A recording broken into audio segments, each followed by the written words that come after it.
Welcome once again, my fellow manipulators of digital fate. I'm Richie, this is Capricorn. Today's video is a whopping video indeed. We have all of the weekend spoilers, that's right, from day 4, 5, and 6, that's Friday, Saturday, and Sunday, all compiled into this one video. Now, normally Saturday and Sunday don't get as many spoilers, so we've lumped them in with the Friday spoilers, and we're just going to go to town. Now, it is going to be a kind of long video, so I am going to try to speed through the commons as quick as I can, get to the juicy stuff. If you've seen my other videos, you know the drill. Sometimes it's hard to pull myself away from some really interesting observations, but I'm going to do my best to just get through all the chaff and get to the juicy stuff at the end of the video. So, with all that down, first, make sure you subscribe if you're new, if you find any value in this video, because I would love to have you as part of the community. So many more spoilers are on the way, so many more deck techs are coming after spoiler season,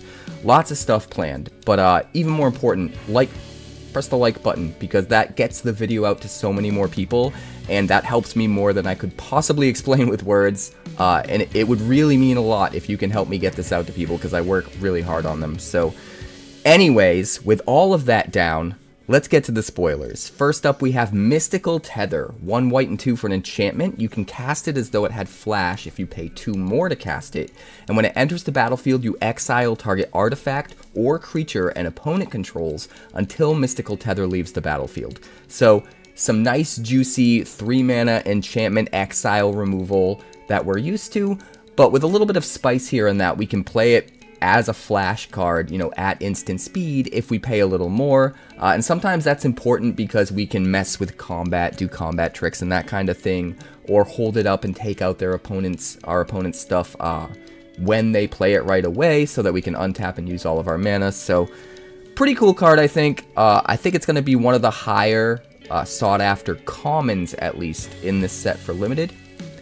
Next up, we have Inventive Wingsmith, 1 white and 2 for a 2/4 Dwarf Artificer. At the beginning of your end step, if you haven't cast a spell from your hand this turn, and Inventive Wingsmith doesn't have flying, or doesn't have a flying counter on it rather, put a flying counter on it.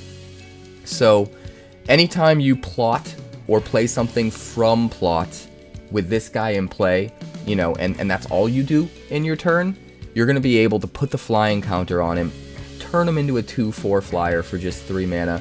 I think that's actually really good. Like, this is coming down on turn 3 in limited, it's blocking really effectively, and then it's super easy to just give it flying later in the game when you need a win con to close it out.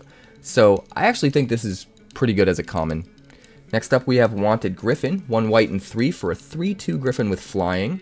When it dies, you make a 1/1 mercenary that can tap to give something +1/+0 at sorcery speed. We've seen this before in the leaks. Pretty solid card because of the 3 power with evasion. 4's a little bit high, but it's definitely manageable. And the fact that it gives you extra value when it dies, and that value isn't just a vanilla token, right? It's these mercenaries with this tap ability, actually goes a long way to making this card a lot more playable. I think this is pretty decent in your limited deck. Definitely not constructed worthy, but if you're looking for some evasive ways to get in and close out games, you could do a lot worse than to maybe snag a couple of these late in the draft and jam them into your deck. Next up, we have Sterling Keykeeper, 1 white and 1 for a 2/2 human mercenary that can pay 2 and tap to tap target non-mount creature. So kind of interesting here. It's a little less costly than some cards that have had this ability, on a much better body for the rate of mana you're paying for the body than we normally get this ability on, with the restriction of it can only grab a non-mount creature, which for the most part is going to be good, but there are a surprising number of mounts in this set that you're not going to be able to hit with this, and so it's not always, sometimes it's going to whiff, right? And the important thing to note is this is pretty much only usable in limited. It's still not quite enough for constructed, right? And in limited, you're going to have a much higher amount of mount cards than you'll probably end up seeing in something like standard. So there's sort of a balancing act here, but it's a pretty interesting card, and it's nice that it counts as an outlaw. Excuse me. Next up, we have Failed Fording, 1 blue and 1 for an instant. Return a non-land permanent to its owner's hand. If you control a desert, surveil one. Pretty simple here. Temporary removal in blue, right, with a little bit of extra value if you're multicolor, because most likely if you're playing deserts, then you're going multicolor because most of the deserts are dual lands. So if you're in a multicolor deck and you're running some deserts for fixing, it's going to get you a little bit of extra value by digging you one card closer to your bomb. So it's okay in limited. It's nothing super great, but I'll take it. Next up we have Peerless Rope Master, 1 blue and 4 for a 4/4 human rogue. When it enters the battlefield, return up to 1 target tapped creature to its owner's hand. The body's not awful, it counts as an outlaw. It stinks that it can only return a tapped creature, because that means the thing probably already hit you for some amount of damage before you got to return it. And 5 mana is kind of a lot, so jury's sort of out on this card. I think it's probably a little bit too much mana. Then again, if you are a little light on removal, and this is like your 22nd, 23rd card to kind of like shore up that vulnerability within your deck, it's not the worst thing ever. Next up we have Spring Splasher, 1 blue and 1 for a 2/1 Frog Beast. When it attacks, target creature defending player controls gets -3/-0 until end of turn. We've seen these sorts of abilities before. If you could play this in a very aggressive deck, it makes it hard for your opponent to block because their best blocker is doing 3 less damage. And that's pretty nice not only for the Splasher to get through, but for your other creatures, so it gets exponentially better if you're running this in a very aggressive deck next to other creatures that need to get through and might not be able to without that power reduction. So keep that in mind if you're playing a more defensive control-based blue, which a lot of blue in limited is. This isn't going to make the cut, but if you're very aggressive, maybe an Izzet, you could absolutely run this and help your guys get through. Next up, we have Fake Your Own Death, 1 black and 1 for an instant. Until end of turn, target creature gets +2/+0 and gains. When this creature dies, return it to the battlefield tapped under its owner's control, and you create a treasure token. Now, we've seen these kinds of abilities before. It's nothing new, but as far as these kinds of abilities go, this one is one of the better ones, giving you some treasure that you can use to not only ramp, but also mana fix. If you haven't found like your 3rd color or something like that in limited, is pretty decent for a spell that's already going to make sure your guy trades up and then just comes back. So pretty decent little combat trick here. I think it's better than most of these types of cards we see, and I kind of like it. Next up we have Rooftop Assassin, 1 black and 3 for a 2/2 flash flying lifelink. It's a vampire assassin, and when it enters the battlefield, destroy target creature and opponent controls that was dealt damage this turn.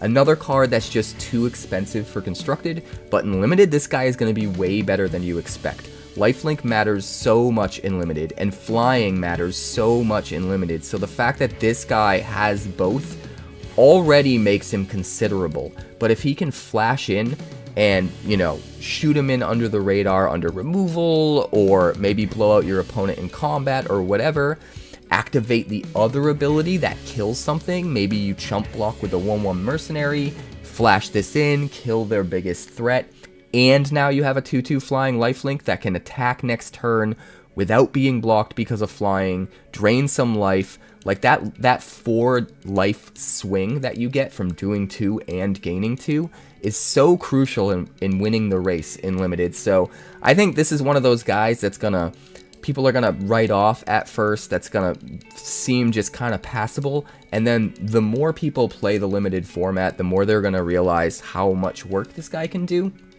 which I think is gonna be really important. So I think this is kind of a high pick in limited. It's not a first pick or anything like that, but it's definitely not your 22nd, 23rd card, you know? Next up we have Explosive Derailment, 1 red for an instant with Spree. So you have to choose at least one of these extra costs. For 2 mana, you deal 4 damage to a creature. For 2 mana, you destroy an artifact. So the fact that for 5 mana, you can kill a 4 toughness creature and destroy an artifact is kind of awesome, right? But you gotta remember that this could just kind of be a charm too. For 3 mana, you kill a creature, or for 3 mana, you destroy an artifact. So the fact that you have that versatility at instant speed, but then also if you get it later in the game, you can just have that card advantage of 2 for 1ing, all at instant speed, makes this card actually a little bit better than it looks, I think. I feel like I say that about a lot of cards, but there's just so many subtle ways in which these cards are usable, and I think Wizards R&D team is doing a pretty good job making commons way more playable than they used to be, and this is a good example of that. Next up we have Rodeo Pyromancers. This is another one that leaked a couple weeks ago, and we covered on the channel back then, but we'll cover it again real quick. 1 red and 3 for a 3/4 human mercenary. Whenever you cast your first spell each turn, you add double red. So this is already going to kind of be good for spell slinger decks, right? You can cast your opt and net 1 whole mana off it, as well as, you know, changing a blue mana into red, which is nice. But it gets really crazy when you use it with plot, which I think is how it's intended. If you plot something on 3, slam this on 4, and then on turn 5 you play the plotted creature for free, not only do you have that creature, but you have an extra 2 mana here, possibly bumping you up to 7 mana to play a huge bomb on turn 5 without any other ramp at all. And granted, you have to take your turn 3 off, but I think in Limited you can afford to, and honestly I wouldn't be surprised if there are some decks that can put this guy to really good use in Constructed, although things are going to have to line up just right for it to be worth it, because 4 mana is a lot and the body is nowhere near good enough, so you're really going to kind of have to combo off if you're using this in Constructed to make it worth it. But I could see a world where possibly. Next up we have Outlaw's Fury, 1 red and 2 for an instant. Creatures you control get +2/+0 until end of turn. If you control an outlaw, you exile the top card of your library, and until end of your turn, your next turn, you may play that card. So nice little bit of value here as far as if you get it at a point where you're ready to Alpha Strike, you can use this to Alpha Strike the opponent. In fact, you can do it at instant speed after they declare blockers, so that you can kind of catch them with their pants down, maybe get through for more damage than they expect and close out the game. But if you aren't in a situation where you can use it like that, at the very least, you can get some card advantage here, right? By exiling the top card and being able to play it. And then sometimes there's going to be situations where both matter. And in those situations, it's just a ton of value. So pretty decent little trick. Again, it's not going to be super high pick, but another example of how all of these commons are much more playable than they used to be. And I think that has a lot to do with the new play packs, you know, rather than the old draft boosters. Here we have Reach for the Sky, 1 green and 3 for an aura with flash. It enchants a creature. Enchanted creature has +3/+2 in Reach.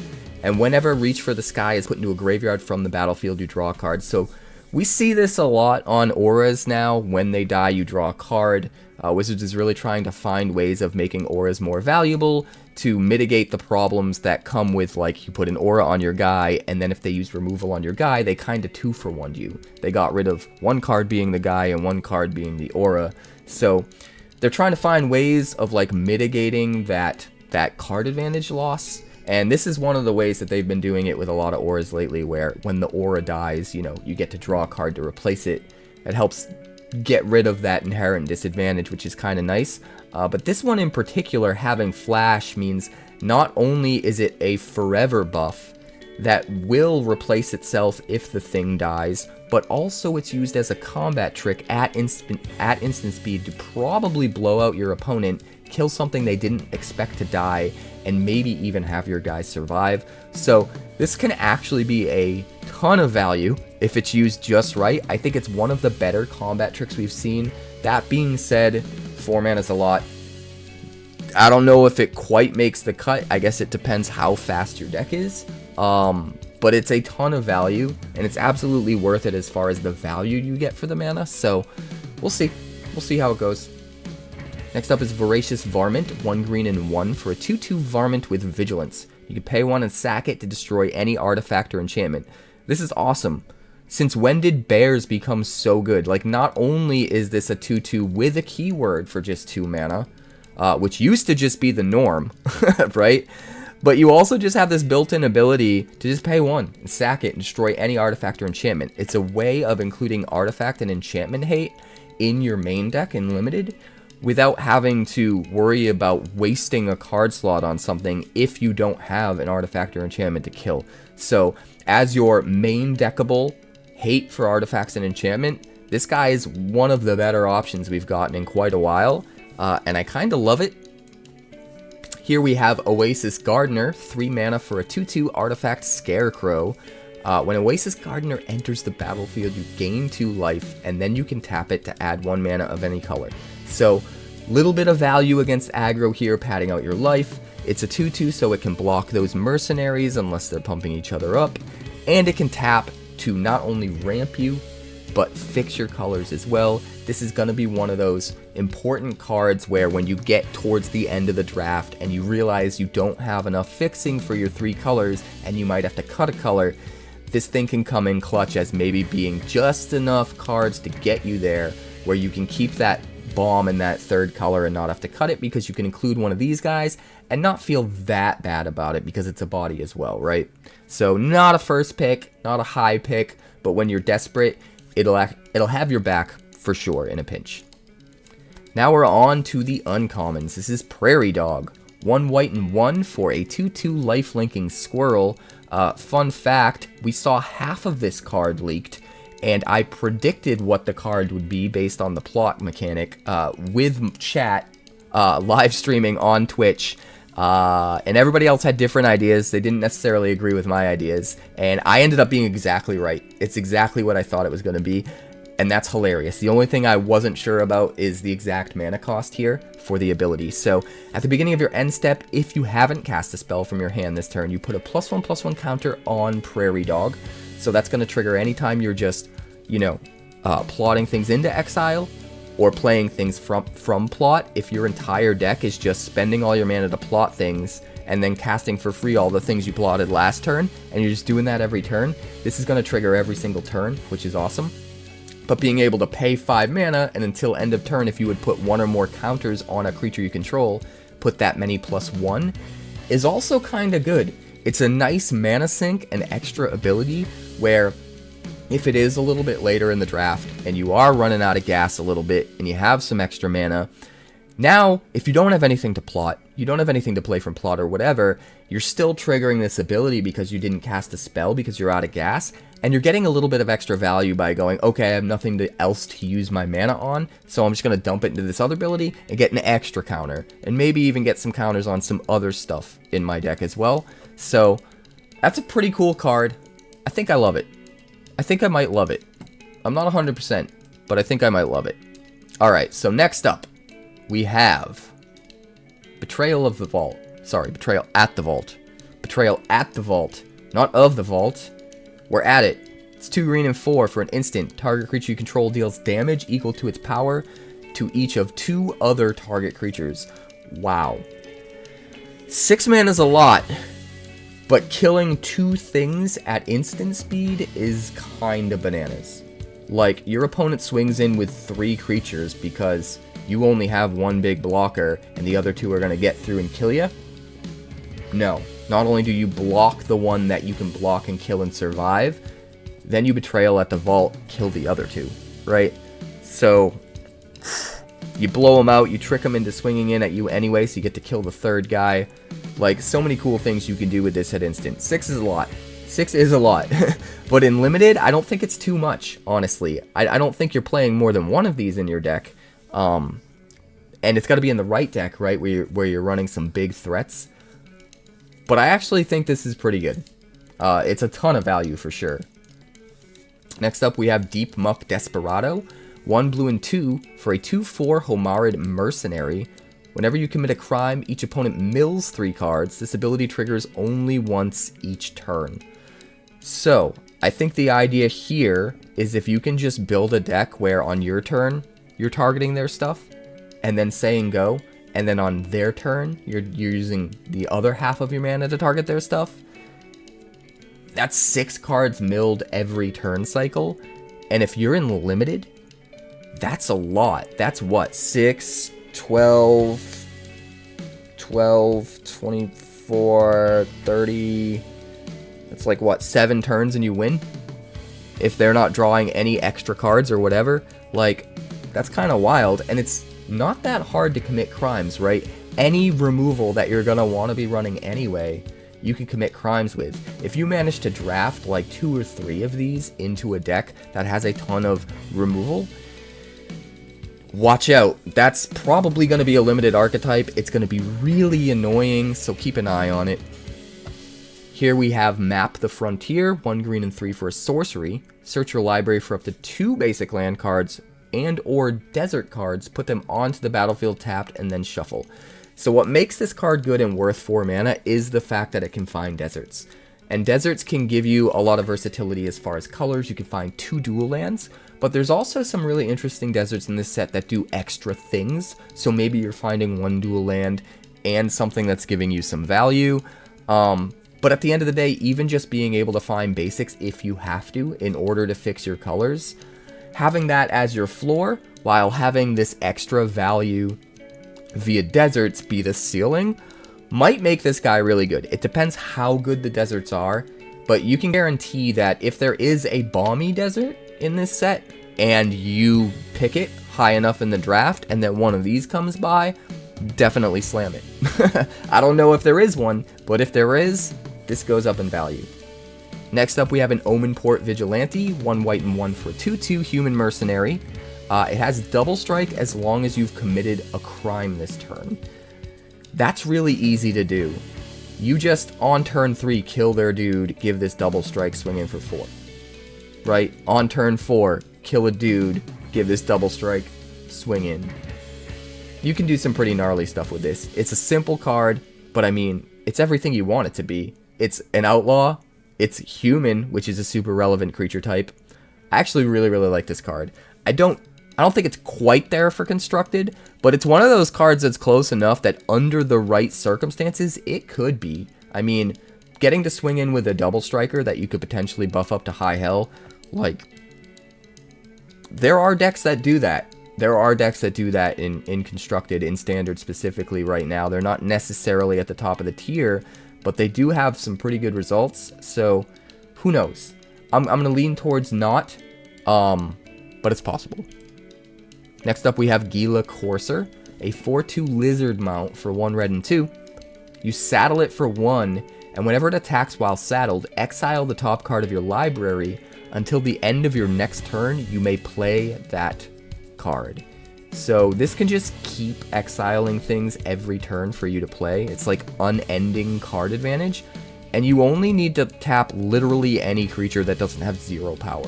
Like literally any creature that doesn't have 0 power, and it becomes saddled. So in that way, I think this is pretty good. It goes up in value if you're playing a lot of mercenary tokens, because then it's even more value to just tap a mercenary token instead of an actual creature. So yeah, I kind of love this. If you don't have to worry about them blocking and trading up to kill your Gila Courser, and you can just swing in and keep getting card advantage. But then if like you do have to worry about you losing your Gila Courser to a crappier creature, you can just hold it back as a blocker and make sure they can't swing in with their 4 toughness dudes. So I think this is pretty good. I'll definitely jam it in limited for sure. I don't think it's like a super high pick, but it's going to be a good card that sees play. Next here we have Blood Hustler, 1 black and 1 for a 1/1 vampire rogue. A 1/1 for 2. What happened to the power creep, wizards? Whenever you commit a crime, you put a +1/+1 counter on Blood Hustler. This ability triggers only once each turn, and you can pay 4 mana to drain for 1. Okay, so it's pretty easy to at least get this to a 2/2, right? If you jam this out on 2, at some point during turn 3 or turn 4, you're probably using removal. Even in limited, where you don't have as much removal in the deck, typically you're playing at least 1 piece of removal in the first 4 or 5 turns, right? So if this is just a 2/2 that has the chance to get bigger, you know, if you draw into the right cards and start committing more crimes, that also has this mana sink where in the late game you can just maybe dump your mana into it to drain out your opponent, or to stall your opponent killing you if they're being really aggressive, and those couple extra points of life over the course of a couple turns might matter. So some really cool stuff here. I don't think it's a high pick, but if you're in the deck that's committing a lot of crimes, this can just come down early and get super huge. It's probably going to go way up in value. Next up, we have Outlaw Stitcher. This is 1 blue and 3 for a creature human warlock. It's a 1/4.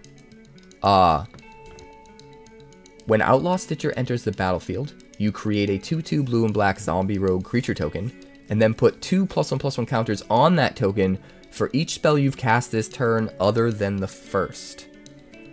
Well, that's pretty interesting. It also plots for 1 blue and 4. So the idea is you can plot it so that you can cast it for free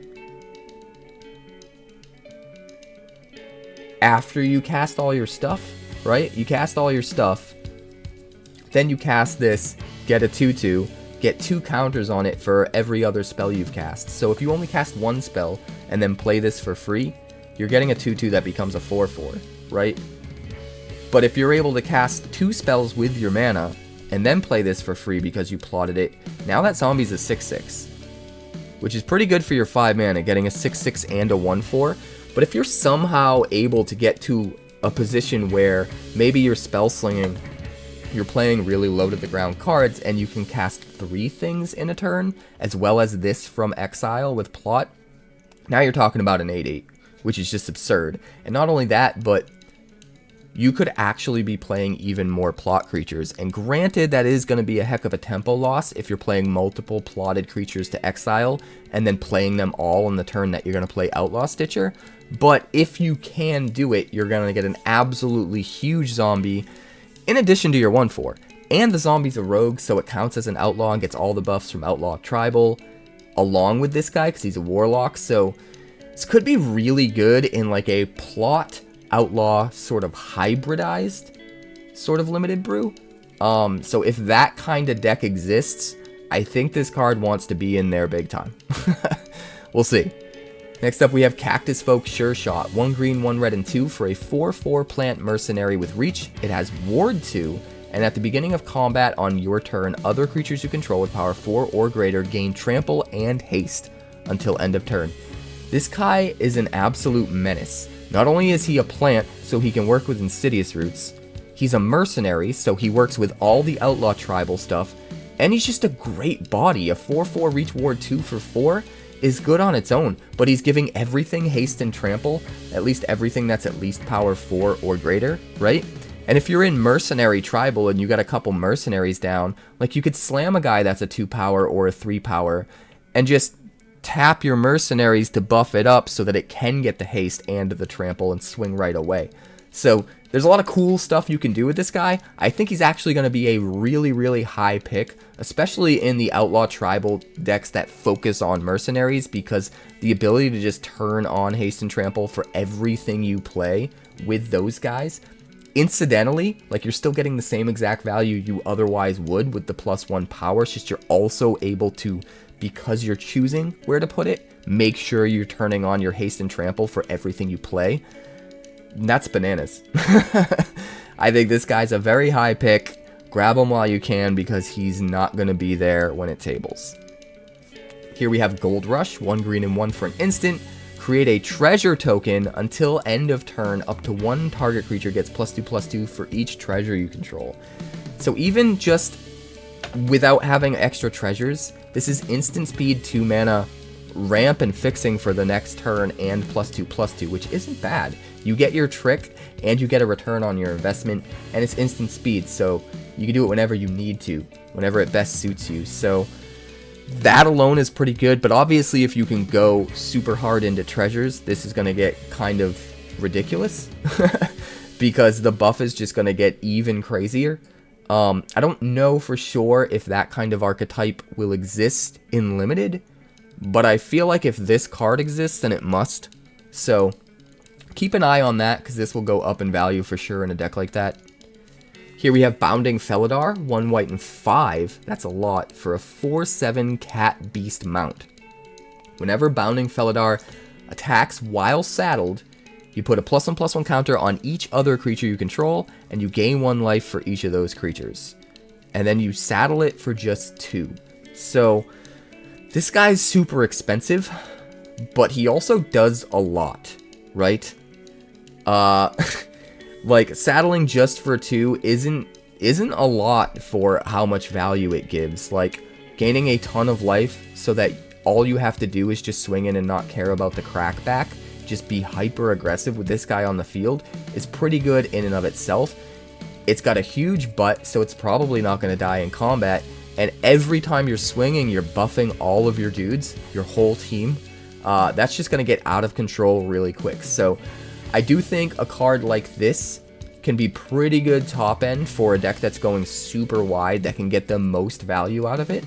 I think you definitely want to try to jam one of these at the top end, but it can get a little bit better in like a Mount Tribal deck or something like that. There's one card in this set in particular that can tap for 2 mana if you use it to cast a Mount. Something like that in a deck with this is going to make this card a lot better. So keep those things in mind, because you definitely want one of these if you're in the right deck. Here we have Bucolic Alcoholic Ranch. It's a desert. It taps for a colorless mana. You can add a mana of any color, but use it only to cast a Mount spell. Speak of the devil. Or pay 3, tap it, look at the top card of your library. If it's a Mount, you may reveal it, put it into your hand. If you don't put it into your hand, you may put it on the bottom of your library. This card's going to be bananas in Mount Tribal, right? Mount Tribal's probably a thing in Limited, and if you know for sure you're already in Mount Tribal and you're aggressively going for all the Mounts, and then this comes up, you're going to want it. It's going to be a relatively high pick. It's not like a first pick or anything like that, but it's definitely something you're going to want to pick up somewhat early if you know for sure you're in that. But even in Standard, I really think there's going to end up being a Mount deck. And something like this, that's a land that doesn't come into play tapped, that can make a mana of any color for those Mount spells.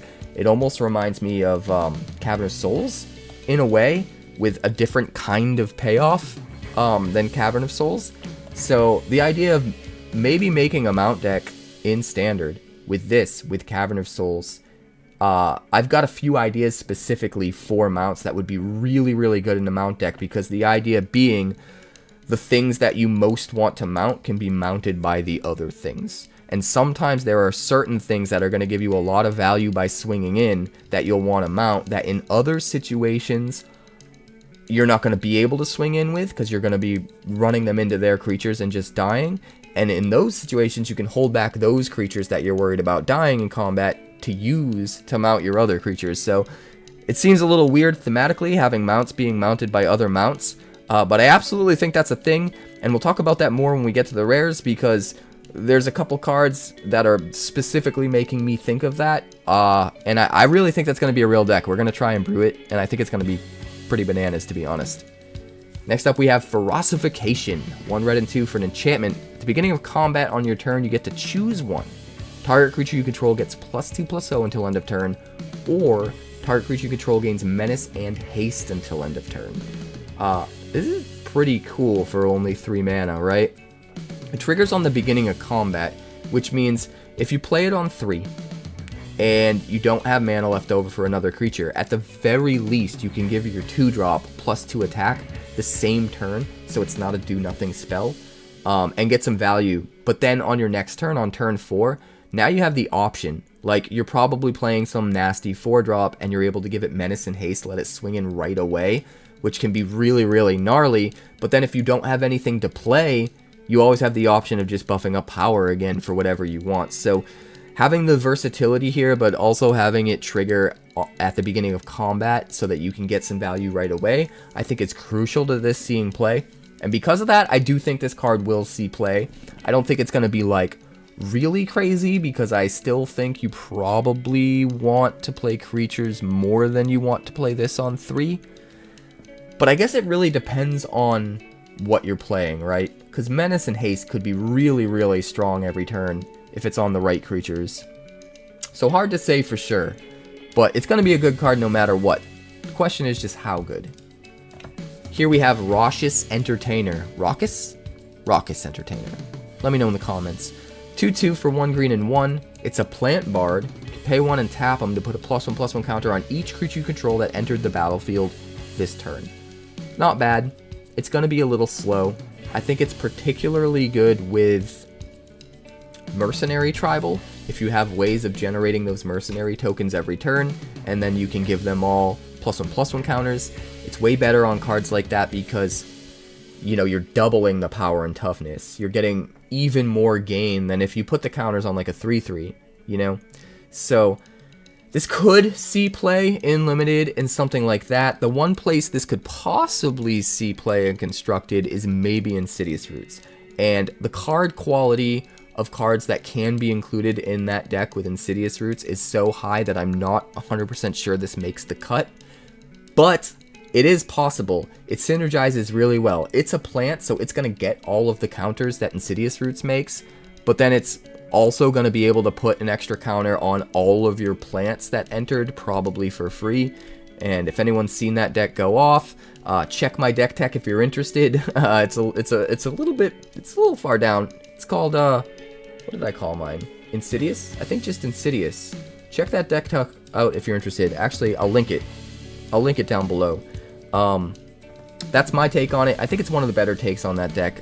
We were one of the first channels, I think, to really try and put that deck through its paces. But yeah, I think there's some value to be had there because you can make so many plants all in one turn, and then you just tap this to put an extra counter on all of them. So it's possible. But again, I think there's so many high value cards that can go in that deck that it's really hard to make room.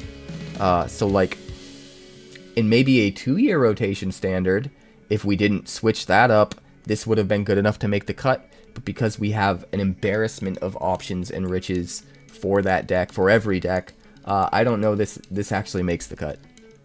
Here we have Nurturing Pixie, 1 white mana for a 1/1 fairy rogue with flying. When it enters the battlefield, return up to 1 target non-fairy, non-land permanent you control to its owner's hand.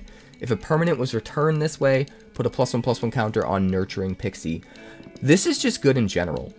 Like, a 1 mana 2/2 flyer that just puts something back in your hand is pretty decent. But in this set, we've seen a lot of Flicker support. We've seen a lot of ETBs. We've already seen a lot of other cards that are trying to bounce things back to our hand to replay them, or just flicker stuff on the battlefield already so that you can get ETB value. So because that is definitely an archetype within this for Limited, we know that this goes up in value because it can slot into that deck really easily and provide a ton of value. So I think this card is awesome. I don't know if we play it in Standard. I want to. Flicker's going to be a thing for sure. But again, 3-year rotation, so many good cards. I don't know, man. Next up, we have Boombox, 2 mana for an artifact. Pay 6, sack it, destroy up to 1 artifact, up to 1 creature, and up to 1 land. I kind of love this in Limited. Granted, it's a little bit mana intensive, but the fact that it's a colorless way to not only have creature removal, but also destroy an artifact and a land at the same time. And notice that when you destroy the land, they don't get to search for another one to replace it. We barely ever get cards like that anymore. So that makes this go way up in value. Like I said, it is expensive. I don't know. Maybe in Constructed we can use it with things that bring down the cost. Maybe we can use it with that gem from Ixalan that gives you 2 mana for activated abilities, or stuff like that. I don't know. Probably not. It might be too cute, but the potential is there. The fact that we can kill a land without giving them anything and in colorless, and get extra value by making sure we hit their best creature and artifact too, seems alright. Probably too expensive for Constructed, but the potential's there. Trash the Town, 1 green for an instant with Spree. You can pay 2 to put 2 +1/+1 counters on a creature. Pay an extra 1, target creature gains trample until end of turn. Pay another extra 1 until end of turn, target creature gains whenever this creature deals combat damage to a player. Draw 2 cards.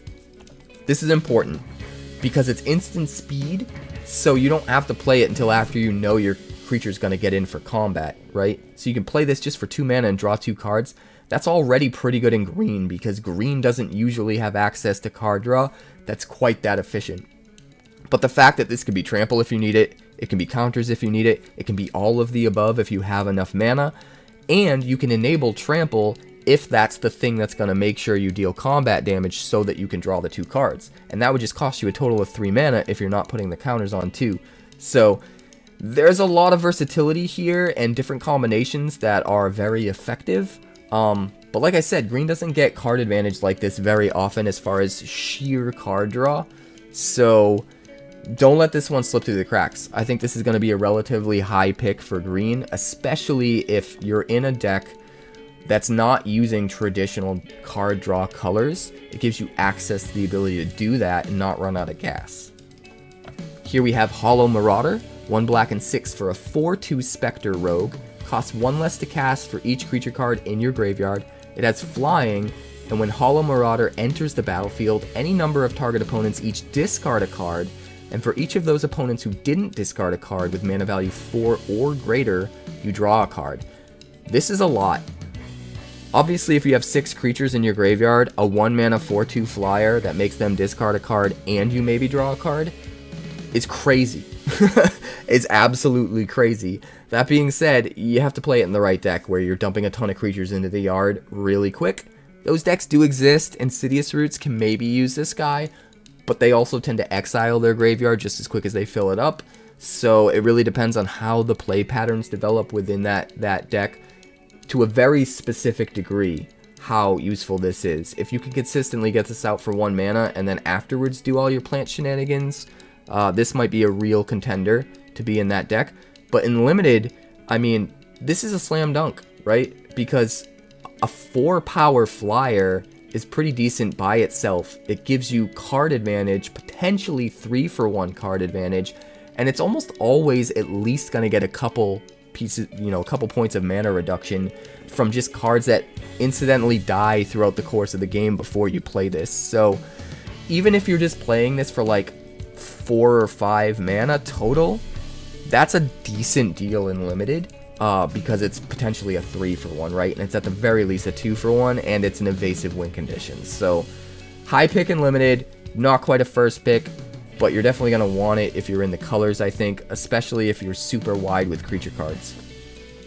Here we have Full Steam Ahead, 2 green and 3 for a sorcery. Until end of turn, each creature you control gets +2/+2 and gains trample, and this creature can't be blocked by more than 1 creature. The fact that you get that on all of your creatures is kind of crazy. I almost feel like this is better than Overrun, to be honest. You don't get the +3/+3 from Overrun, but it's also, I believe it's 1 green less than Overrun. This is just really good. Like, the +2/+2 and Trample is pretty decent by itself, not worth the 5 mana though. But not being able to be blocked by more than 1 creature is pretty significant. That means any big guy you have just can't be killed in combat unless they have a bigger guy.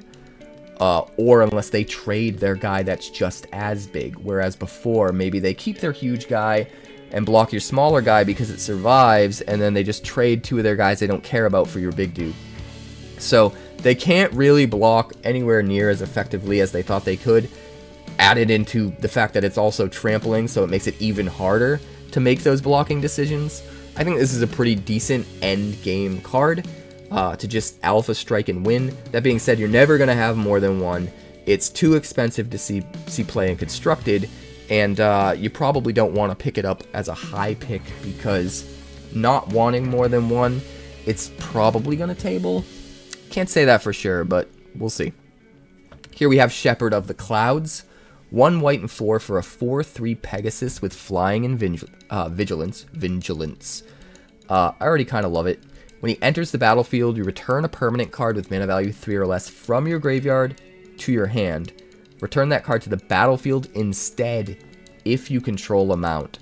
So this guy's already gas. 5 mana for a 4/3 flying vigilance. That is a win condition that can also block a 2/2 every turn and mitigate some damage and help you win the race. That's also taking a 3-drop back from your graveyard and putting it into your hand, at the very least, at the floor, so that you can replay it and get even more value. Like, that's a ton for a 5-drop. That is amazing. But the fact that if you already have a mount out, especially if you're like really heavy into mounts, you're going to consistently have a mount out. You just get that thing onto the battlefield instead, like, bananas. This card is so good in Limited. I still don't think it's quite there for Constructed. 5's a lot. I think if this was like a 4-drop, this might see play in Constructed. But as a 5-drop, like, nobody's paying more than Sheoldred for this, unfortunately. But in Limited, this is like a windmill slam. Just grab it and play it. it's going to be crazy, and hopefully you can grab a couple mounts to go with it to just make it even better if it happens to line up. Next up, we have Sandstorm Verge. This is one of those other deserts I was talking about that's not a dual land. Taps for a colorless, comes into play on tap just fine. You can pay 3 and tap it. Target creature can't block this turn. Activate only as a sorcery. So this is kind of like 𝐴 at home, right? It makes it so their best thing that they want to block with can't block. You do have to decide before you swing, and it is a little bit mana intensive. But if you're in a deck that's mostly colorless anyway, or you're in a monocolor deck that can just splash a couple lands like this without really any kind of detriment, it's an easy include. Like, just having access to that ability if you don't have anything else to use your mana for, or if you're in a position where you just need to get through for the win, like, it can be important. It's not going to be a high pick, but again, if you're in a monocolor deck in Limited, or, you know, yeah, just play it. Just play it. It's fine. Play it. Metamorphic Blast. Is it still Easter? Am I still losing my mind? I think so. 1 blue mana for an instant. Has spree. +1 mana until end of turn. Target creature becomes the Easter Bunny with base power and toughness 0/1. For +3 mana, target player draws 2 cards. This is at instant speed. Pretty decent little trick here, right? You can make sure their best thing just dies in combat, and your thing survives for 2 mana. But also, if you want to dump an extra 3 in, you can just draw 2 cards. And if you're super desperate and just need cards, you just pay 4 and draw 2, which is okay. It's not great, but if it's just one of the options on top of, you know, good removal or the potential to do both, I think you could do a lot worse. I think it's a pretty decent combat trick. I think you put it in to be a combat trick in the kind of deck that's running the kind of creatures where you can take advantage of a combat trick.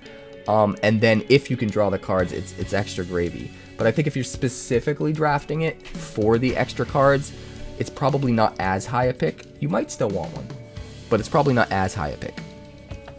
Next up, we have Return the Favor. We're almost to the end of the uncommons. This is 2 red for an instant. It has spree. For an extra 1 mana, you copy an instant spell, sorcery spell, activated ability, or triggered ability, and may choose new targets for the copy. For another extra 1 mana, you can change the target of target spell or ability with a single target. So, not only could this be like a redirect or just like a 3 mana copy anything you want that you did, but they could cast a removal spell.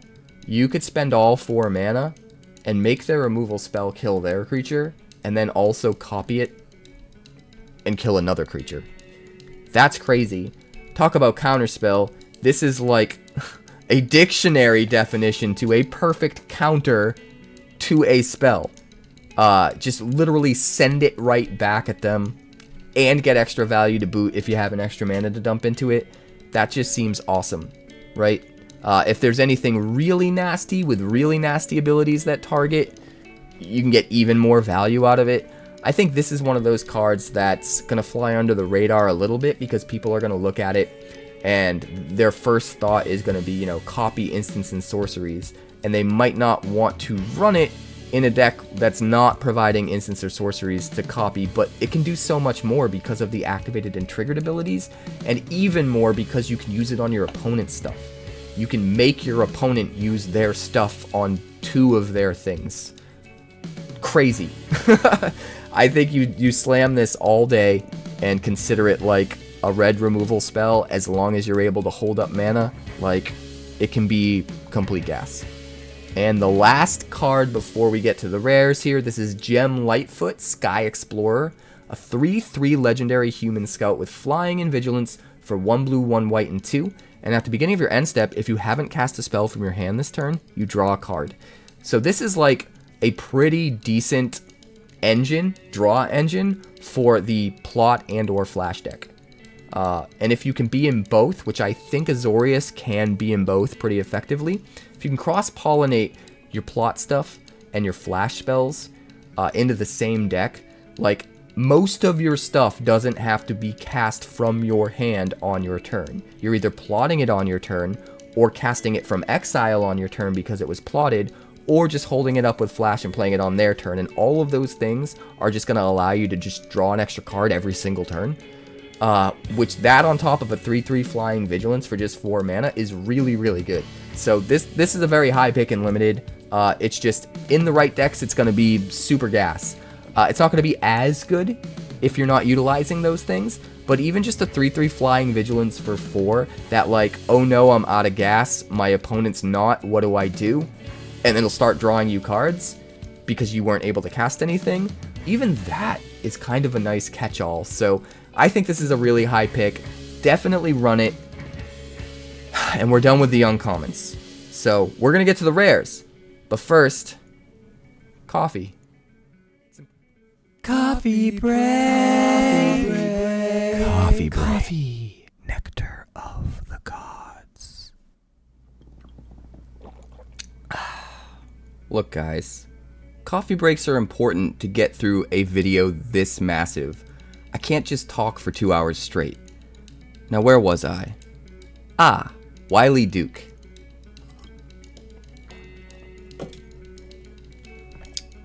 Legendary creature, 4/2 human ranger with vigilance, 1 white, 1 green, and 1. Whenever he becomes tapped, you gain 1 life and draw a card. So, pretty interesting. It's going to work with your mount creatures so that when you mount them, you get to also gain a life and draw a card, which is nice. It'll work even better with vehicles because you can swing in with Wily Duke. And then on their turn, you can use it to crew a vehicle so that you can block. And then you draw the card, you gain the life, and you got to swing with it. So some pretty cool stuff you can do there. It'll be interesting to see if there's more craziness, even crazier stuff to do with this. I feel like maybe Convoke wants this card, maybe, if there's a Convoke deck that uses green, because if you can just swing with this guy and all of your guys with Vigilance, and then after combat, tap him as part of a Convoke cost, that seems kind of good too. And then there's stuff like Halo Fountain, where you can untap him to keep tapping him to get even more value. There's just a lot you can do. I'm not sure the exact best way to use them, but if you have an idea, let me know in the comments. But we're moving on to Breaches the Blast Maker. 1 red, 1 blue, and 1 for a 3/3 legendary goblin pirate with menace. Whenever you cast your second spell each turn, you may sacrifice an artifact. If you do, you flip a coin. When you win the flip, you copy that spell. You may choose new targets for the copy, and when you lose the flip, Breaches deals damage equal to that spell's mana value to any target. What am I missing here? This just seems like a win-win. Like, if you copy your spell, that's a huge win, and even if you don't, just do a bunch of damage to their head, that's also a huge win. I'm not sure if it's more valuable to play a whole bunch of cheap stuff and double spell on your turn and then double spell again on your opponent's turn to get twice the value, or if it makes sense to play bigger spells and maybe you like opt and then cast a 4 or 5 drop so that you can get more value off of the double and also get more value off the potential damage to the head. It might need to see some brewing before we figure out exactly the best spot for a card like this, but honestly a 3/3 menace body for 3 with this much upside is too much to ignore, so it's gotta find a home somewhere, right? Here we have Ornery Tumblewag, 1 green and 2 for a 2/2 Brushwag mount. At the beginning of combat on your turn, you put a +1/+1 counter on target creature, and then whenever he attacks while saddled, you double the number of +1/+1 counters on target creature, and he saddles for just 2, so pretty decent 3-drop. It's almost a Luminarch Aspirant, except 3 mana's a whole lot different from 2, so I don't know if it's quite as good, even though it has all of the upside. That being said, the potential's here, right? Just put a whole bunch of counters on a whole bunch of dudes. It's cool that you can pick a different creature to get the 1 counter than the creature that you end up picking to double the counters. So if you want to start building counters on something that doesn't have them yet, you can, but then still take the thing that has the most counters and double them. So There's a lot of different ways you can utilize this. If counters matter ends up being a significant archetype, this could be the real deal. Next up we have Rakdos Joins Up, 1 red, 1 black, and 3 for a legendary enchantment. When it enters the battlefield, you return target creature card from your graveyard to the battlefield with 2 additional counters on it, +1/+1 counters. And whenever a legendary creature you control dies, as long as Rakdos Joins Up is on the field, it deals damage equal to that creature's power to target opponent. This just seems insane. At the very least, you can bring back something like a Yargle and Multani, which comes in with 20 power immediately, and then all you need is some kind of sacrifice outlet, and you sack it and just shoot 20 damage at your opponent's dome and win outright. That just seems crazy. But even if you're not one shot killing, like, this is just so much value. Like, bringing anything back on top of when your stuff dies, it just does damage. As long as you're in Legendary Matters and you have all legendary creatures, it just does damage. Like, you don't even have to do anything. You don't have to pay any mana. You don't have to jump through a hoop to trigger it. It just dies and deals its damage. It's like, it's almost like a Bastion of Remembrance on crack, in a way. And the fact that it also just gives 2 +1/+1 counters is really gravy that it didn't need. But they did it, and it's insane. So here we go. I'm going to craft that deck. I don't know if it's going to be a 𝐷𝑖𝒍𝒕𝒊𝒑𝒍𝒆 deck or just a Yargle and Multani combo deck or what it's going to be, but there's something here. There's for sure something here, and I'm excited about it. Next up, we have Archmage's Newt. Archmage's Newt? Archmage's Newt. 1 blue and 1 for a 2/2 Salamander mount. Whenever it deals combat damage to a player, target instant or sorcery card in your graveyard gains flashback until end of turn. The flashback cost is equal to its mana cost, and that card gains flashback 0 instead if the Newt was saddled. And it saddles 3. So saddle 3 is a pretty hefty saddle restriction, but the important thing to note is this comes down on 2 as a 2-drop, and then you can play a 3-drop on 3, and even though that 3-drop doesn't have haste and has summoning sickness, it doesn't have some of the same restrictions as something like Enlist would. So you can use it to saddle the Archmage's Newt, Archmage's Newt right away, and it can swing in and do the thing.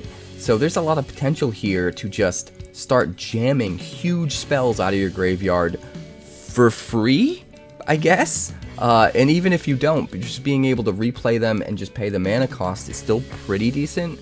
For just a 2-drop, I think this might see play in some of the Izzet Spellslinger decks. It's definitely at least worth considering. But it does need to swing, right? It needs to actually connect and deal combat damage, and it is just a 2/2, so it's super fragile. This is another one of those cards that I feel like if we were in a 2-year standard rotation, it would probably make the cut, but because the card pool is just so insane and the power level is so high and the meta decks are way too good, I don't know if it actually will. Potential is there though. Next up we have Laughing Jasper Flint. 1 red, 1 black, and 1 for a 4/3 legendary lizard rogue. Creatures you control but don't own are mercenaries in addition to their other types, so anything you steal from your opponent is going to just become a mercenary, which means it's also an outlaw. Also, at the beginning of your upkeep, you exile the top X cards of target opponent's library, where X is the number of outlaws you control, and until end of turn you may cast spells from among those cards, and mana of any type can be spent to cast them. So this is a lot for a 3-drop, right? The 4 power, I feel, just makes this card super pushed. A 4/3 for 3 just steals stuff during your upkeep every single turn. So it's kind of a must-answer threat, or you just start taking over the game with value. Almost reminds me a little bit of a mini Bonehorde Dracosaur, in a way. And I have a really cool Jund deck that just jams creature after creature after creature that is a must-answer threat. Things like Glissa, things like Bonehorde Dracosaur, Sheoldred, stuff like that. This slots perfectly into something like that, where every single creature just has to be answered, and if you don't, it's just going to take over the game all by itself. This can absolutely do that. So, really cool card. seems really powerful. It obviously has to survive removal, but as a 3-drop, I think that's fine. Next up, we have Geralf the Fleshwright, 1 blue and 2 for a 2/3 legendary human warlock. Whenever you cast a spell during your turn other than your first spell that turn, you create a 2/2 black and blue zombie rogue creature token. It's worth noting that it's also a rogue, so it counts as an outlaw, which is really cool. Whenever a zombie enters the battlefield under your control, you put a +1/+1 counter on it for each other zombie that entered the battlefield under your control this turn. So the idea is you want a whole bunch of zombies to enter under the same turn, because then they'll get bigger and bigger and bigger and bigger. You can do this with plot, right? It's kind of a plot machine. Every time you cast a spell other than your first, you're going to get another one, and they're going to start to build up counters. Every single time you get one, it's going to have more and more counters. So plotting a bunch of things into exile and then playing them all in the same turn is going to get you a whole bunch of really big zombies, especially the last one that you get, right? But you can do some other stuff too, like play Jadar from Innistrad, which is still standard legal, which is crazy, but I digress. You can play Jadar. Jadar is going to make a token every turn and kind of give you a head start, right? Even though that token's decayed and not worth as much to you, it's going to give you a head start on counters, and in that way it's like, it's almost like you'll have an extra +1/+1 counter every turn because of that. So I almost wonder if we can mix some of the decayed zombie synergies that should have rotated but are still here with some of these new synergies, maybe with plot, with some other stuff that can trigger Geralf here. Maybe there's some crazy shenanigans we can get up to, but the potential's there. I think Commander players will be happy with this, although it's kind of a bummer that it can't be a Dimir commander itself. Here we have Claim Jumper, 1 white and 2 for a 3/3 rabbit mercenary with vigilance. When he enters the battlefield, if an opponent controls more lands than you, you get to search for a plains, put it onto the battlefield tapped, and then if an opponent controls more lands than you again, you repeat the process. So this is kind of like a land tax on a stick, except it puts them directly into play. It's only going to trigger at most 2 times, but let's be honest, in today's Magic, you just need your initial value anyway, and then you're probably winning before, you know, before you get to get like multiple land tax triggers like you used to be able to back in the day. So this is kind of nutty. I feel like the fact that it's not a basic plains, that you can get any plains, you can get triomes and dual lands that count as plains, that makes this even better, and I think that part of it's kind of overlooked. But a 3/3 Vigilance Body is nothing to scoff at for 3. It counts as an outlaw, which is awesome, and it's in Rabbit Tribal, which is going to be a thing once Bloomburrow comes, so there's just a lot going for this. It helps you get landfall triggers, multiple landfall triggers, and it also really helps you catch up against the ramp decks, which ramp is one of the big decks in the meta right now, so if they're ramping huge with lands, you kind of just get to keep up with them for no hoops, no jumping. You just play your 3-drop that you play anyway. So I think this guy's really good. I don't know how good. It's really going to depend where the meta lands, but it's another one of those cards that has potential, and just the sheer quality difference in the card pool between a 2-year standard and a 3-year standard could be enough that it hits like a card like this. It limits a card like this. So I'm not sure. We'll have to see. Next up, we have Pitiless Carnage. 1 black and 3 for a sorcery. You sacrifice any number of permanents you control and then draw that many cards, and you can plot it for 2 black and 1.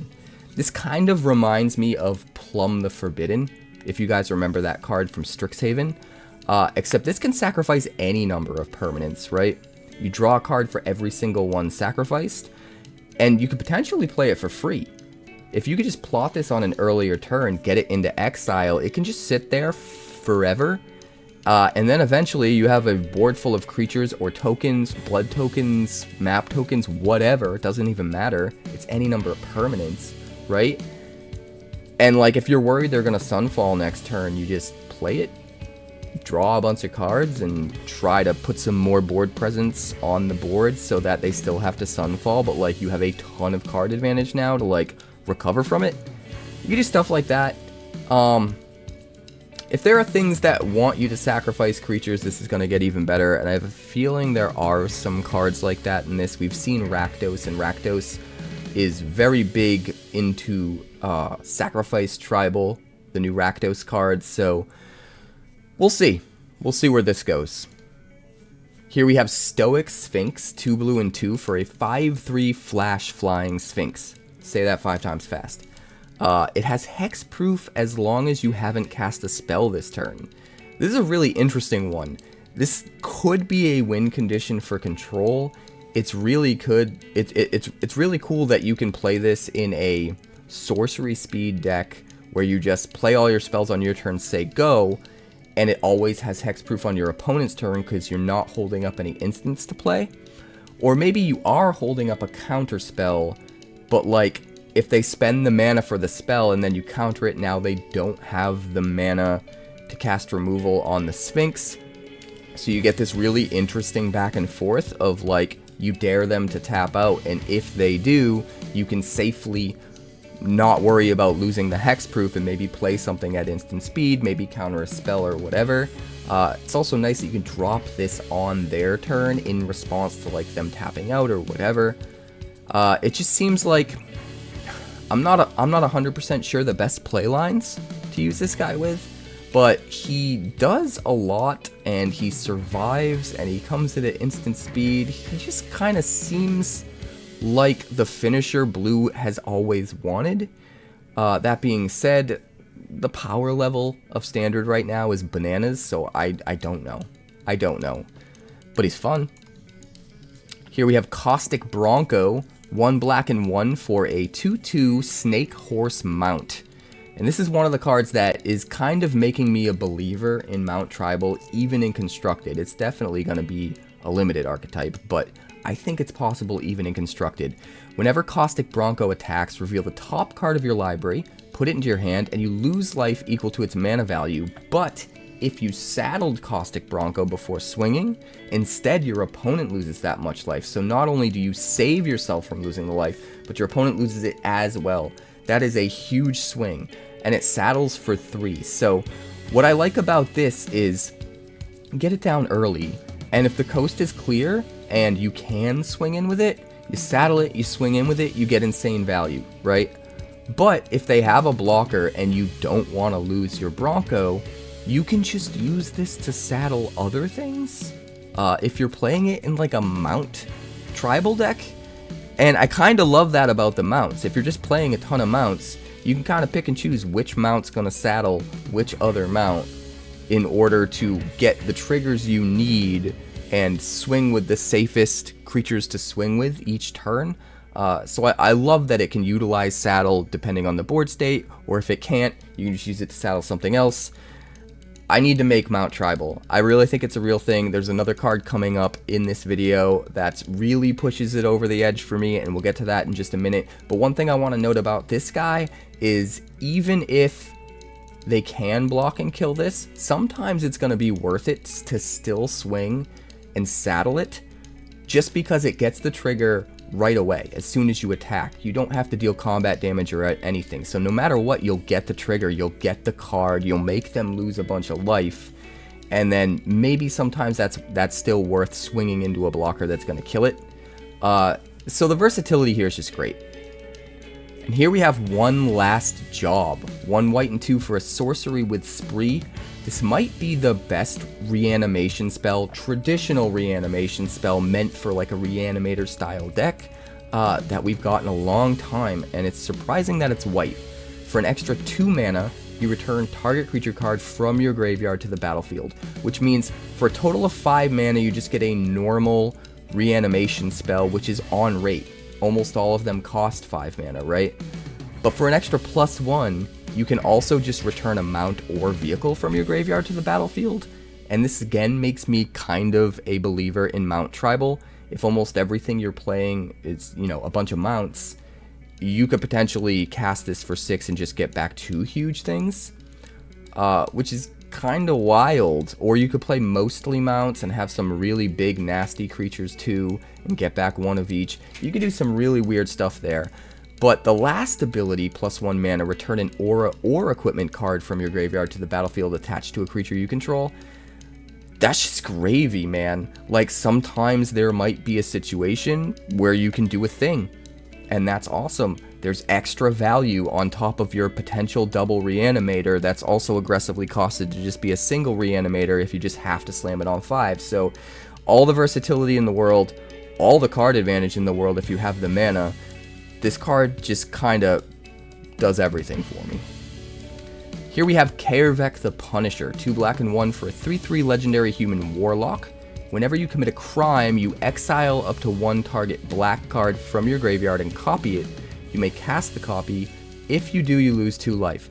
So what makes this card super cool is a lot of times you can use removal spells that count as committing a crime, or something like Duress, a discard spell that counts as committing a crime.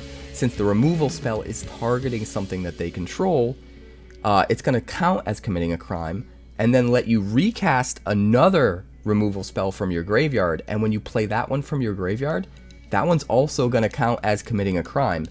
And this isn't limited to just 1 per turn, right? A lot of abilities that are really good, we see limited these days to just only triggers once a turn or whatever, and it's such a bummer. This does not do that. The limiting factor here is the fact that you lose 2 life every time you do it. So as long as you can, you know, be okay with losing the life, or be playing it in the right kind of deck where you're constantly gaining life back through drains or whatever, you can just kind of keep going off. And the fact that you could do this with stuff like Duress too is wild. Like, Duress them, get a card out of their hand, play a second Duress to get another card out of their hand, and then replay the first Duress from your graveyard. You've only cast 2 things and you've gotten rid of 3 cards. And when you cast that Duress from the graveyard, you can just do it again. Like, it's just a lot. You can do so much with this, and I can't wait to brew with it. If you have ideas about cards specifically that would be really good with 𝐴, let me know in a comment, because I just feel like the sky's kind of the limit with him. Next up we have Goldvein Hydra. This one's for all the Stompy players for sure. 1 green and X for a Hydra, although it looks like a snake. It probably should have been a snake Hydra. But anyway, it's a 0/0 Vigilance, Trample, Haste. It just has every keyword apparently. It enters the battlefield with X +1/+1 counters on it, which means it scales and can be as big as you need it to be. And when it dies, you make a number of tap treasure tokens equal to its power. So this just is everything you want. Because of the Vigilance, it can swing and still block. Because of the Trample, it makes it hard for them to block it. Because of the Haste, it means it can come in right away when your opponent doesn't see it coming. It scales. It cares about things that care about counters because it comes in with a bunch on it, and it just gives you a bunch of treasures when it dies, as if that's not enough. Like, this would be fine without the treasure part, but the fact that it gives you treasures when it dies as well, it's like, is there anything this card doesn't do? I think it belongs in mono green Stompy. It might belong as a finisher in like a ramp deck, although Atraxa might still just be the card of choice, but still, this is just a lot. Really, it's just the fact that it's all 3 of these keywords on a scalable creature that gives you stuff when it dies. Like, all 3 of those things lining up together makes it greater than the sum of its parts, and I'm excited for it. Next up we have Annie Joins Up, 4 mana legendary enchantment in the colors of Naya. When it enters the battlefield, deals 5 damage to target creature or planeswalker an opponent controls. So just playing this on 4 can kill their Sheoldred if you need to. And if a triggered ability of a legendary creature you control triggers, that ability triggers an additional time. I've got crazy thoughts in my head like 𝑖𝒍𝒕𝒊𝒑𝒍. Like, I know that's 4 colors, but I just want to double up on 𝑖𝒍𝒕𝒊𝒑 triggers so bad. But really, this triggers off so much. Somebody in the comments of my spoiler shorts, I put this up as a spoiler short earlier, they had mentioned Vojo would be great. Vojo would be awesome with this, right? Vojo would be nuts. And then there's stuff like Joda, which is just insane. play Legendary Tribal with Jodah and you just completely go off, get to put a bunch of stuff into play for free, just seems kinda crazy. I really love it. Honestly, the fact that it's not a do nothing on 4, that it's gonna kill a big substantial threat when it comes down and not just, you know, have to survive a turn cycle before you start getting value off of it, makes it super playable, and I'm excited to see where it lands. Next up we have Ariete the Beguiler, and this is the card I'm most excited to make a new Brawl deck out of, or Commander deck, but we'll make Brawl first since it's on Arena. That's just going to be easier, and I don't want to wait. I don't want to wait to get physical cards, so we're going to jam it on Arena. We're probably going to play it on Community Night, and you know, whoop all of you guys with it, and it's going to be wild. This is a 4/4 Legendary Human Warlock with lifelink for 4 mana in the colors of Esper. Whenever an aura you control becomes attached to a non-land permanent an opponent controls with mana value less than or equal to that aura's mana value, gain control of that permanent for as long as that aura is attached to it. Now, at first glance, it seems like it's okay but not amazing because you have to play an aura that costs more than the thing you steal. So you can't really steal a huge bomb from your opponent unless you have a really expensive aura, right? But that doesn't matter. Like, you gotta take into account the fact that when you're taking anything from your opponent, they lose a creature and you gain a creature. So it's kind of a 2-for-1 no matter what. So just the fact that you could cast 2 mana, 3 mana, 4 mana auras and start taking key parts of their board, even if you're not grabbing their best creature, you're just completely demolishing their board state and ramping up yours at the same time.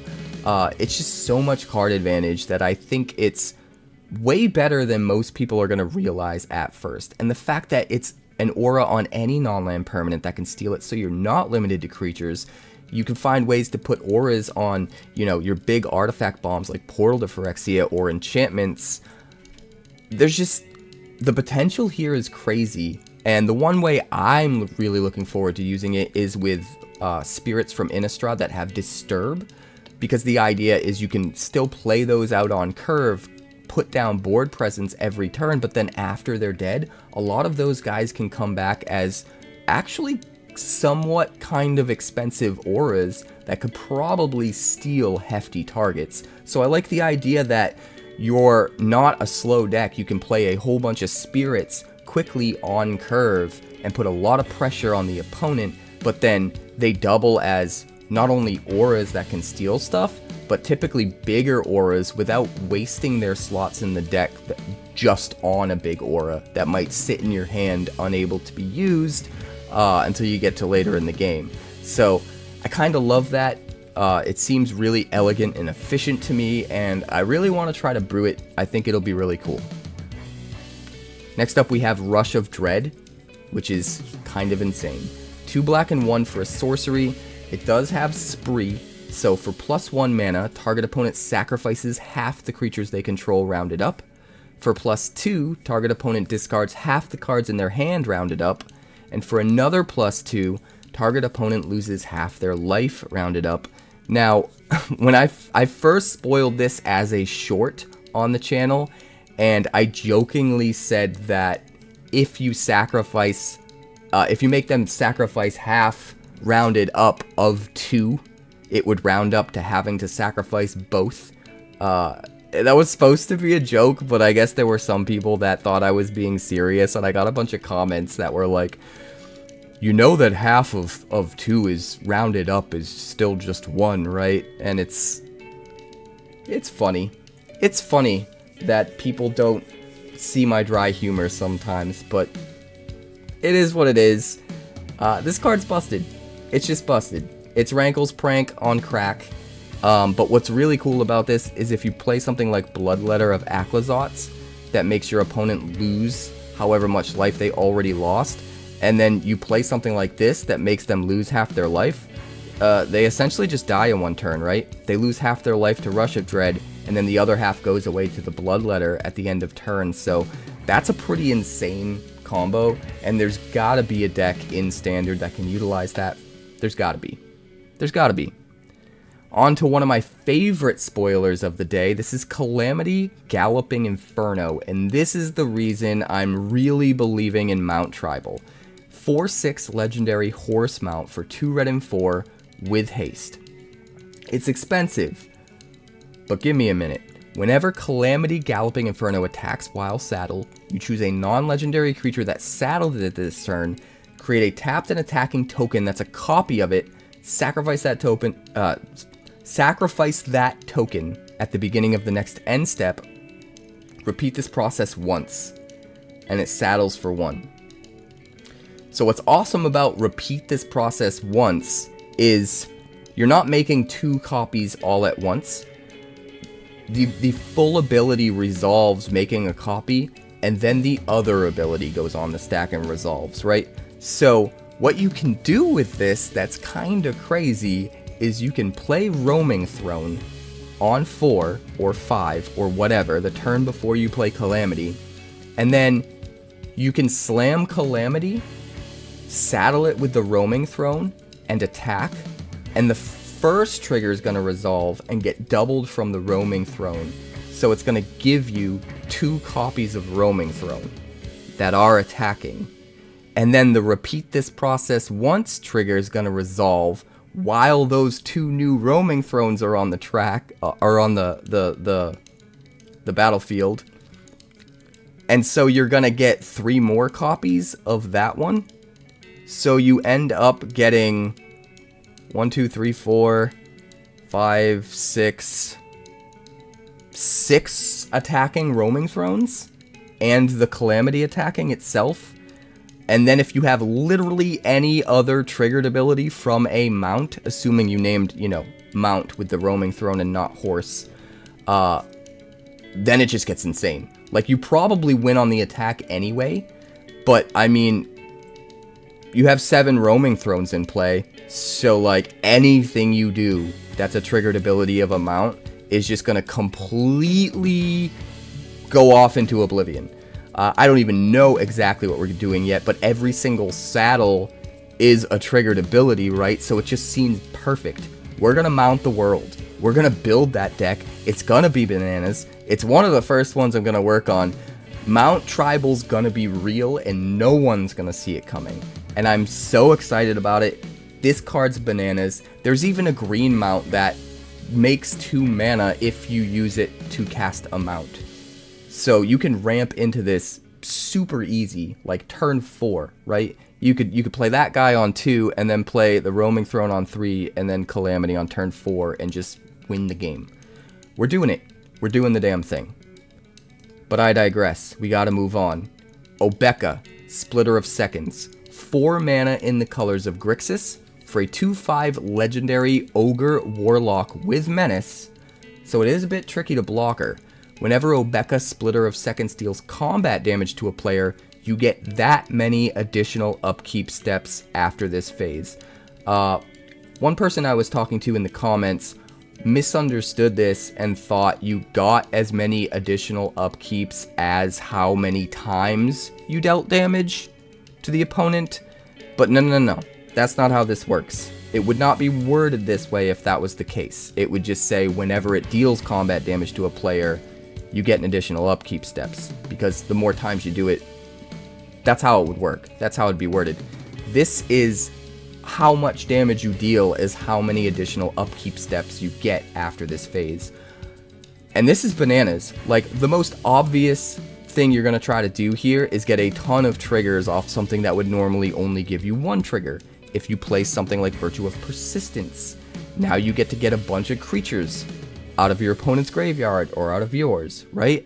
If you play something like Phyrexian Arena, you get to draw a bunch of cards. If you play Bone Horde Dracosaur, you get to make a bunch of tokens and exile a bunch of things to cast. And all of that is awesome, but the other thing that's really important to note about 𝑂𝑏𝑒𝑘 is the fact that she allows you to immediately get an upkeep trigger on things that you would normally have to wait an entire turn cycle for, and normally will not survive that turn cycle. A lot of times, you put a valuable threat on the field that's got a good upkeep trigger, there's no way it's surviving the turn cycle. There's no way it gets through your opponent's entire turn without it dying. But if your opponent's tapped out and you play something with a super valuable upkeep trigger, but Obeka's ready to go, there's nothing they can do, right? You swing in, you get the upkeeps immediately, you get your triggers no matter what immediately, even if they end up dealing with it on their turn. And I think that makes Obeka crazy. What I'm curious is, what are the absolute best upkeep triggers that we can get off of Obeka? And what are those cards? Like, let me know in the comments, because there's so many crazy options, but there's gotta be some really wild ones that I'm not even thinking of. So I'm really curious. Let me know in the comments. This card is bananas, and I absolutely love it. And now we're on to the last card of the day. Probably my favorite, not necessarily the best. This is Akul the Unrepentant, a 5/5 legendary Scorpion Dragon Rogue for 2 black and 2 red, so a total of 4 mana, very color dependent, but very cheap for what you get. It is a flying, trampling 5/5 for 4, which is already great, and you can sacrifice 3 other creatures and put a creature card onto the battlefield from your hand, but you can only activate that ability as a sorcery and only once a turn. But that doesn't matter, because just being able to sack 3 creatures to put anything from the battle onto the battlefield from your hand is bananas. Any Atraxa just comes down, any Etali just comes down, 6 mana Rakdos comes down. Like, there's just so many crazy good creatures right now that could easily come down with this, and you could just sacrifice tokens, right? You could play this in a go wide token deck that just has a few huge bombs at the top end, and you could just start sacking your tokens. You can do it the turn you play it, guys. You could just slam this on a board that's got at least 3 tokens on turn 4, and then immediately sack the tokens to put something huge into play. At that point, what do? Do they kill the bomb, or do they kill the Akul to prevent you from getting another bomb next turn? They're gonna have to kill both, but chances are they can't kill both at the same time on turn 4, right? So, just seems crazy. I mean, it works in older formats really well with things like Siege Gang Commander, because it makes tokens when it comes into play, which gives you more fodder to bring something else into play on the next turn. So stuff like that's really cool. I can't help but thinking this is perfect for one of my newer decks on the channel, which is called Ripperknot. And the idea with that deck is we're getting huge things out of the graveyard, but we're getting them out of the graveyard onto a board that is super wide with token creatures, and we're actually utilizing synergies with Vat of Rebirth and Illicit Masquerade to double up both wanting to have a bunch of tokens for payoffs for the huge creatures when they hit, and then using the tokens to actually enable our huge creatures to come out. And like literally everything that deck is doing, this slots into so perfectly, and I can't wait to jam it in that deck. If you're interested about that deck, if you're interested in it, it is on the channel. People seem to be going nuts for it. It's been getting a lot of views. It's one of my better viewed decks in a little while, and a few people have commented and let me know that they've been playing it on the ladder and it's worked out super well for them. So check out that deck tech if you're interested, because it's kind of wild. But anyway, this was the last card of the day. The weekend, right? This was Friday, Saturday, and Sunday for this video, but I think this thing's bananas. And on a side note, I think the art is probably my favorite art from the set so far. It kind of reminds me of the Dark Overlords of the Universe from the Howard the Duck movie. Comment below if you've seen Howard the Duck and if you love it. Guilty pleasure, cult classic, great movie. If you're one of us, let me know, because Howard the Duck is where it's at. But anyway, I'm going to stop rambling and dragging this out because this video has been long enough. Plenty more cards, I'm sure, are still on the way. There will be more videos coming, so definitely like and subscribe if you haven't already. Especially like, it's super important to help me get this video out to more people. And I'm exhausted. I'm staying up in like the middle of the night right now to try and get this finished, and I'm ready to pass out. But we did the damn thing. We got the video done. Like it, subscribe if you're new. More on the way. It's gonna be a wild time. I'll see you.